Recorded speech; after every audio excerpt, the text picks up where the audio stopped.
Hello! I got a call last night from the art shop saying that these had arrived. The new Caran D'Ache Luminance portrait assortment. Ooh! Plus some extra ones. So, Caran D'Ache, in all of its wisdom, decided to release not just 20, but 24 new colours. And with stunning logic, they made a box of 20 and 4 extra colours that aren't in a box. Now, I think the reason for this is because Caran D'Ache pretty much always seem to put out boxes of 20 if you get the smaller sets. So I think they've got a landscape set and a marinescape. So it makes sense for them to do another box of 20 in that they probably already have these boxes all ready to go and it's just easier to do that. My other thought is perhaps they came up with 20 colours and then they decided to add on a few more, but for whatever reason we have 20 colours in a lovely box here and some extra colours that come as singles. That is really tight on there, I might have to cut it off. Okay, I think I'll open these boxes first. So we've got 2 pencils in here and we'll take a look at those in a moment. And in here, the art shop boss, the head of the art shop, was very kind and he included with everybody's pre-orders a pencil blender. And I think these are new by Caran D'Ache as well because in their other sets they have the sticks, and from what the shopkeepers were saying to me, it's the same formula but they've put it in a pencil, which I'm really happy about because I could never get those sticks to work and I think a pencil would be a lot easier. So that was really kind of the art shop to supply a pencil blender. Thank you so much. I really love that. I'm so happy about that. And we have some lovely pencils here in Natural Russet, Dark Phthalocyanine Green, or Phthalo Green, Dark Flesh in 5%. The printing on these is so tiny, isn't it? Oh, I'm having to squint a little bit. And Dark Flesh. So they must have added this afterwards, or they just decided they couldn't fit it in, but these are the 4 extra ones. And now I get to open this wonderfully shrink-wrapped box. Alright, some scissors. Oh, it's going to mar its perfection. Let's just careful not to wreck the box. There we go. I'll just quickly peel that. And then we'll take a look at the box without the reflective plastic on it. Satisfying. Now I do have the largest set of these, the set of 76. And so of course I had to get these as extra ones. So, I mean, who wouldn't want to get the extra colours, right? But I mean, I guess you could start off with the smaller boxes, that's not a problem. I just preferred the bigger one, and Caran D'Ache pencils are very, very beautiful. They're really light fast, they're the highest quality. You get what you pay for though, and these are the cream of the crop. They really, really are. I love Caran D'Ache pencils, the luminance ones. So, let's open it, shall we? I just am so excited. They have such lovely solid cardboard boxes. And here we go. Look at that. Let's move this little book out of the way and just marvel at the glory of perfectly formed pencils that have not been used yet. And one moment while I take a smell. Oh yes, new pencil smell when they've been freshly unboxed. That does make me happy. I know I'm so lame, but hey, some people like perfume, I like coloured pencil smells. Anyway, here's a little booklet with some of the sets that they have. See, here we've got a regular assortment of 20, a 40 assortment, a portrait assortment, and it's not showing on here unless they've decided to not make them anymore, but there are landscape and marinescape assortments as well. And the very fancy wooden box, which is insanely expensive.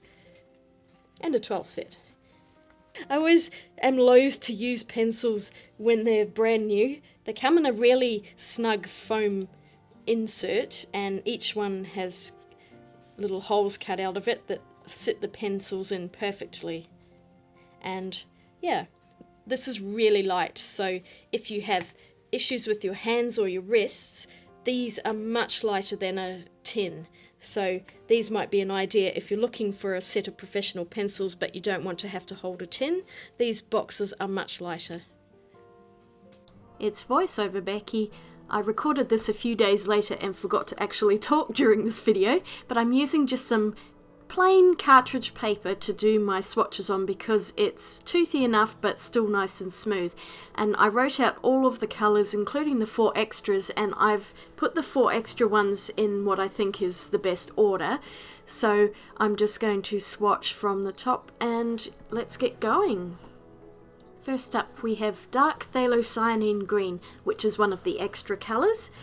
It's always harder to swatch pencils than it is paints because they don't often come out immediately. You have to do a few layers, so you can see that I tried to build up layers here and do a bit of a gradient from dark to light just so you can see the differences that the colour creates. And yes, it's a very dark foresty green, and it really complements the other 2 greens which came in the 20 set. This one is chromium oxide green and is also fairly muted, but you can see it's quite a lot lighter. And none of the greens in this set are very bright, which is what I would expect for a portrait set. I guess some of the colours like the greens and blues would be used for eye colours, because I was thinking that after, I'm going, well, no one's skin is green unless you're an alien, but really, yes, you also have to think about eyes and things like that. Middle verdigris is a very, very pale green, and I think the 3 look really good together, so yeah, that's an excellent grouping. The next one is chrysocolla blue. I'm hoping that's how it's pronounced. It sounds Greek to me. This is a hydrated copper silicate and comes as a gemstone.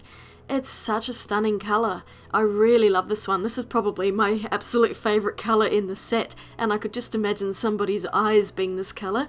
So there we go, chrysocolla. That's a pretty hard name to pronounce. There are some really difficult ones in here, in fact. Ultramarine, I'm actually really surprised that this wasn't in the original set of 76 because it's such a common colour, but here it is, and it's a very nice one. I really like it. And the next one here is Bleu de Nimes. Nimes is a place in France, so I'm guessing it's referring to the colours there. There's also a ship named that because I looked it up. It's quite a purpley blue, in fact. The next one is Indanthrone Blue, and this is also a nice dark one. And the very darkest blue that we have here is dark indigo, which looks black when I'm colouring it out here.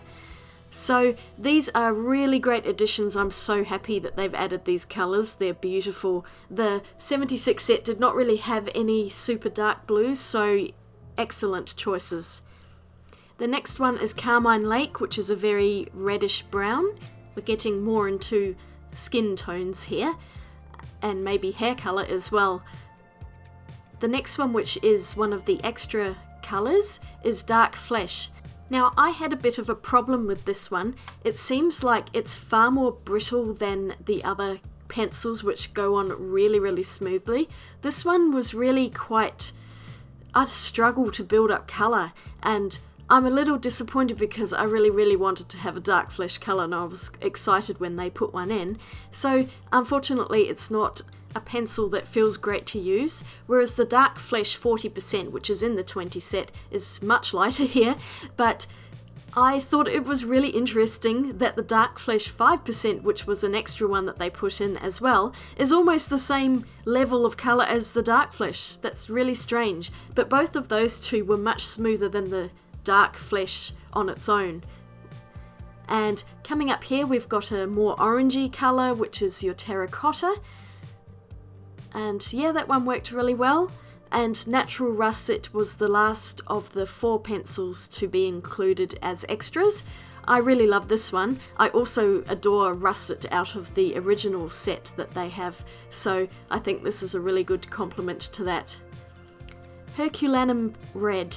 This is a lovely pinky flesh colour, almost my skin tone, just maybe a little bit redder. But then we come into Violet Pink, which I think is really pretty as well, and Hibiscus Pink also is a bit purplier. I'm going to say, it's a very scientific word there, but all three of those are really beautiful colours. I love them so much. You could use them in all sorts of things. Quinacridone Purple, this is a really bright violet purple, and yeah, it's such a strange colour to add in there. I guess sometimes there are purple undertones in people's skins, but yeah, it's just a very bright colour, but really pretty. The one red in here is Anthraquinone Carmine, and that's quite a nice colour. It builds up well.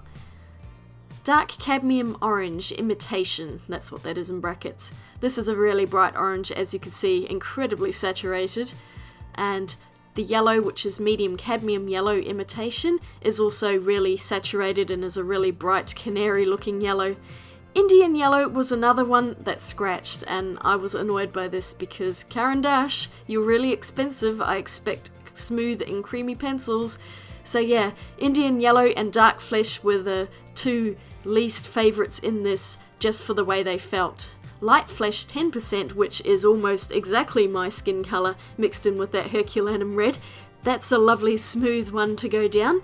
And the Pink White is the lightest colour in the set, and that's got a very slight pink undertone. But as you can see, there are no blacks and there are no whites, so it's an interesting set. And now I'm going to try them out in a drawing. I'm using the same cartridge paper here, and I drew in a face from a picture I found on Pixabay, a free image, and I really wanted to draw someone who had darker skin because I wanted to use all of the dark flesh tones. So this was free-handed. It's not exactly the same. I'm definitely not an accomplished portrait artist, but I have been working on improving this over the last year or so, and I'm slowly getting better. I do sometimes manage to stuff up the eyes by either putting them too close together, or in this case they are a little bit too big, I think, but never mind, we get the idea. So what I did was I was just doing a basic first layer with all of the pencils. Her eyes are really dark in the reference image, so I had to guess where the pupil was, and I went in with the darkest pencil that I had, which is the indigo, for the pupil and other parts of the face, and I'm basically going over with some of the lighter dark flesh 40% I think, and dark flesh 5%, and then I went in with some of that Herculaneum Pink because her skin tone was actually quite pink underneath the darker areas, and the way the light is, it's quite bright in some parts, so I thought this would actually be a really great base colour, and I'm just adding in the hint of hair shadow, and I will work on that later. And I started going in with a darker layer, just trying to build up the eyes, get the irises going, and merge the colour in with the pupils because her eyes were very dark brown. And I'm using the dark flesh for a lot of this. It didn't work so badly in the picture itself, although there were times when it felt very gritty. And what I tend to do with portraits is I tend to see the whole image rather than working on one tiny section until it's finished and then moving on to the next bit. I will go over the whole thing and then re-go over it and that sort of thing. I just find that easier for my own way of thinking. I know there are some artists who will focus on one piece until it's finished, but I get bored. I like to move around the picture. Now I'm using some of the natural russet here. It was a little bit too red, but it was a nice colour for her skin tone, I think, and I really wanted to try and use quite a few different pencils just to see what colours I could get, and I've just been building up layers because skin really isn't just one colour. It's made up of a lot of colours, and also the way the light will refract off it, you will get different reflections and things like that. So I'm just working my way up and trying very hard to leave some highlights in there, because I did not have a white or a black and I really didn't want to pull out the black or the white. I thought I would just use what I had in the set to see what I could get. And here I am going over all of my layers with some odorless mineral spirits just on a plain old cotton bud, and I was finding that the paper was leaving a lot of white behind it, so I wanted the mineral spirits just to blend the pencils together and take away those white spots. And I'm going in with the hand here, so you can see it's still very, very patchy. The thing with coloured pencil is that they do require a lot of layering before you get that really nice look to them, and I only had one day to film this because it was after I'd done that really large Disney castle painting and I was really tired, and I'm like, oh my god, there's no way I'm going to be able to do a whole fully rendered portrait in one day. So this is a little bit more stylized. I could have done a lot more layers than what I ended up doing, but I did my best and I think it actually came out quite well in the end. I'm really happy with it.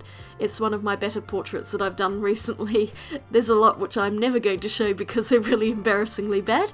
But yeah, you can see I'm going over again with that dark flesh colour, and I'm just building up those shadows and just trying to get definition in her cheekbones and other areas around the nostrils and the lips.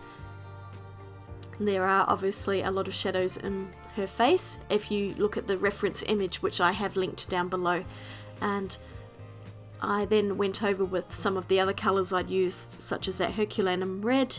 I think in there I ended up using some hibiscus pink on her cheeks, and on her lips I used some of the anthraquinone carmine along with the hibiscus pink because she did have lipstick on, and it was a good chance to use some of the reds.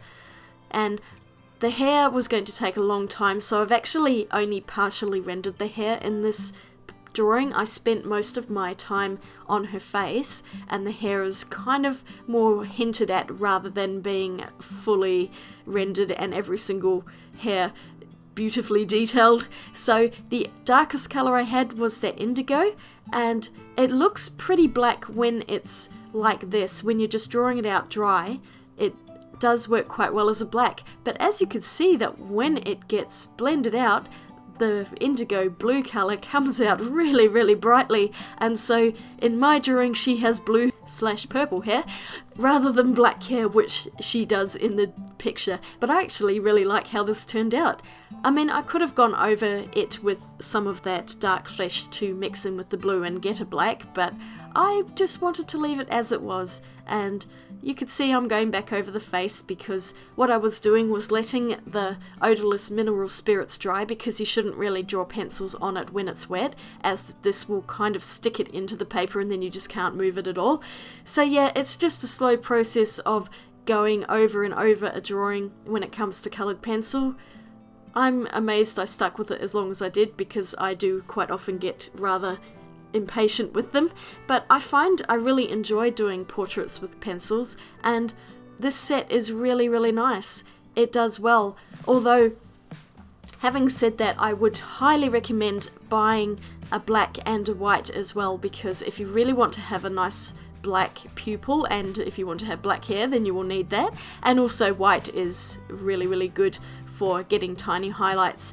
And the last thing I did was go over with some of the ultramarine and the chrysocolla blue to give a pretty background, and because I really wanted to use that light blue. It's so lovely! So this is the ending part of the portrait. Alrighty, I'm calling it done for now. Oh my goodness.